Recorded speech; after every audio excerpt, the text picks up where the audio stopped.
ANC kwa Mangaung e beleseditse ditokololo di le robedi tsa yona tseo gotweng di voutile le makoko kganetso go tlhopa Maryke Davies wa DA jaaka mmusakgotla. Monnasetilo wa ANC ya re ba tlile go netefatsa tsepamo kwa mmasepaleng o le gore ba tlile go tlhopa meyara mo bogautshwaneng. Motlatsa ratoropo Mapaseka Mothibingkwane le speakera sa metlheng Stephanie Lockman Naidu ke bangwe ba batho ba le robedi ba ba lelekilweng mo mokgatlhong wa ANC. Mokhanselara wa ANC Patrick Monyakwane le ene o lelekilwe.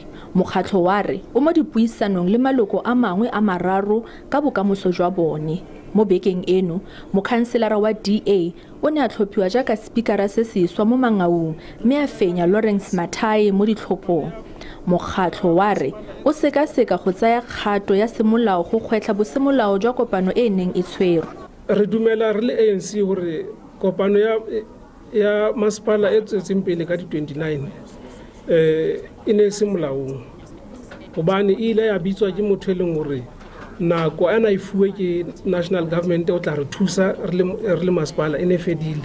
ANC ya re go mo go bone go senka tsereganyo ya makgotlatshekelo go busetsa morago ditsamaiso tsa kopano ya khansele le fa ba ne ba tseile karolo.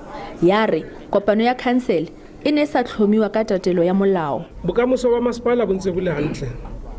Re tshepa gore fela sena se etsaetseng ka laboraro ke tshitisonyana e nyane. Beke tsena tse pedi tse latelang or bekeng e tlang lekgotla la motse le tla bitsa kopano mo le tla kgethang sebueledi speaker ka tsela e nepaetseng. Se tla dula se kgethe majoro ka tsela e nepaetseng, se tla dula se kgethe motlatsa majoro ka tsela e nepaetseng. ANC ya re ena le tsholofelo e tletseng gore e tla bona gape boemo jwa meyara ka ena le mekgatlho e mennye mo counseling e dirisanang le yone. Kamogelo Siekwi, SABC News, Bloemfontein.